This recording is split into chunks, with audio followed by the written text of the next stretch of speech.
James chapter 2. The royal law, verse 8. If you are fulfilling the royal law, what is that? You shall love your neighbor as yourself. You're doing well. But if on that you show partiality, he goes on to say, verse 10, you're guilty of all. You got 0. So there's a royal law. It's the law of love. It's not sisters veiling their head or not having ornaments or not collecting a salary when you preach. No. Don't get occupied with these trivialities. That I can love everyone from my heart. I'd rather have a preacher who collects salary for preaching and loves everybody than another CFC elder who does not collect a salary, but he's got some inability to love somebody. Which is better? You can't love your brother-in-law, mother-in-law, but you don't collect a salary. Worthless. Go and collect a salary, brother, and love. You must have relative understanding what is important. The reason I emphasize this is we value all these little things in CFC, but I fear that we are straining at mosquitoes and swallowing camels. Jesus said that. Strain at little things. I don't do this. I don't do that. And swallowing camels. What is a camel? An unloving attitude towards someone. That's a camel. What is the beam in the eye? It's an unloving attitude. And you can take a speck out of the other person's eye. In that church, the women don't veil their heads. In that church, the preachers collect a salary. Okay, that's right. That's a speck in their eye. I agree, it must be removed. But what about this beam in your eye that you can't love somebody? You can't forgive someone? You keep a grudge against someone because somebody treated you badly some time ago? What's the use saying, I don't have a speck in my eye? I've got a beam in my eye. This is what we should concentrate on in 2018. I hope you will see it as a prophetic word from the Lord for you. Don't strain out mosquitoes. First get rid of the camels. Don't try to pick specks out of other people's eyes. Get rid of the beam in your eye. That means the way you look at somebody. In your heart, I mean. The way you consider that person. And if you find somebody it's very difficult to love, I'll tell you what you should do. Here's a solution. Just like you'd go to a doctor and say, Doctor, I've tried so long to get rid of this disease. I can't get rid of it. The doctor says, I can cure you if you will submit to my treatment. Say, Lord, fill me with your Holy Spirit and give me your nature of love. Otherwise, I can never do this.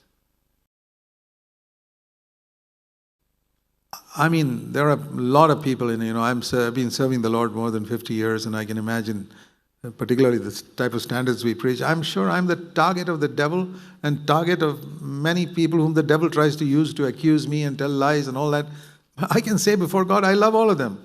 I don't have fellowship with 90% of them, just like Jesus, but I love all of them. I can stand before God and say, I don't have an unforgiving attitude towards one human being in the world. I don't have an unloving attitude toward one human being in the world. I don't have fellowship with 99% of people. That's another thing, just like Jesus didn't have. But love, as far as love, the law is not have fellowship. The law is love. So pursue that. Pursue love in this coming year more than anything else. And if your doctrine is superior to others, remember God will expect more from you than those people. And let's leave these other people alone and say, Lord, let me work out my own salvation with fear and trembling. One of the greatest, saddest things that I've seen in many CFC brothers and even in some elders. And I think of all the more than 130 elders we have in CFC churches. I can see that some of them are not judging themselves. Even elder brothers.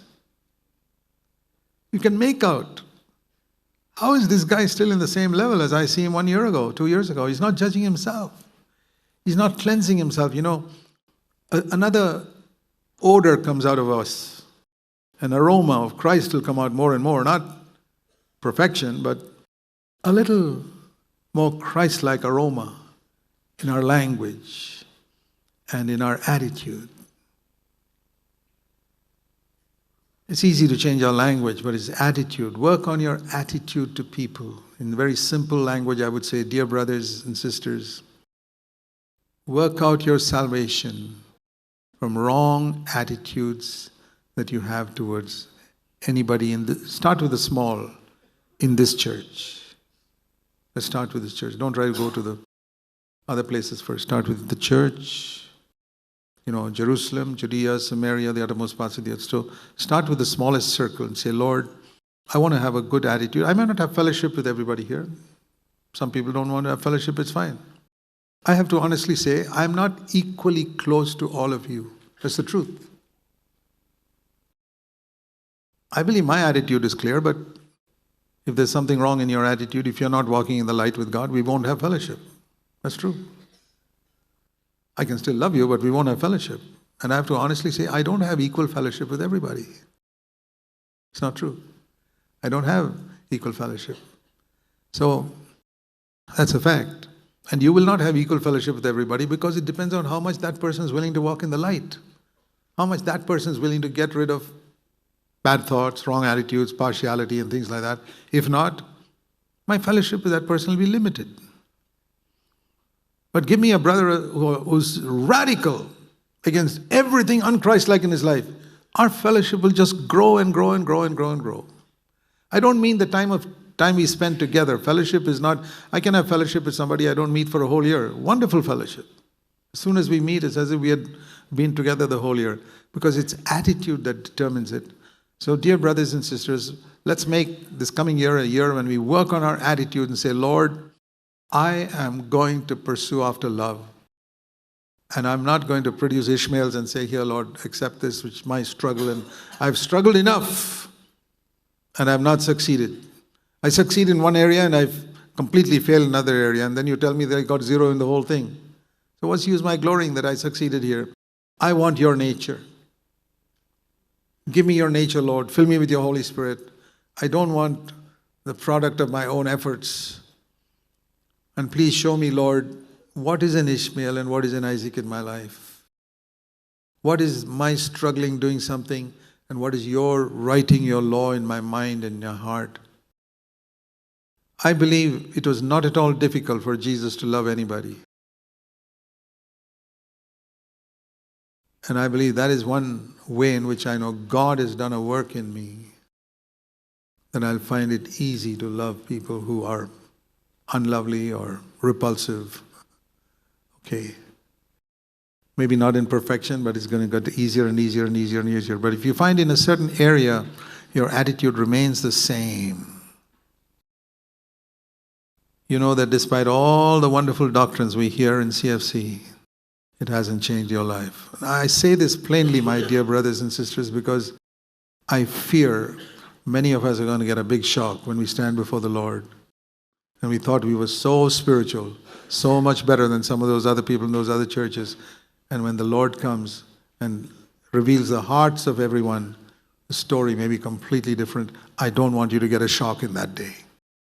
That's why I'm speaking the truth in love. Work out your salvation with fear and trembling. And say, Lord, I will never be satisfied till your nature of love has taken over my heart. I know I will not be perfect till Christ comes again, but I wanted to take over my heart a little more in this year than has ever happened till now.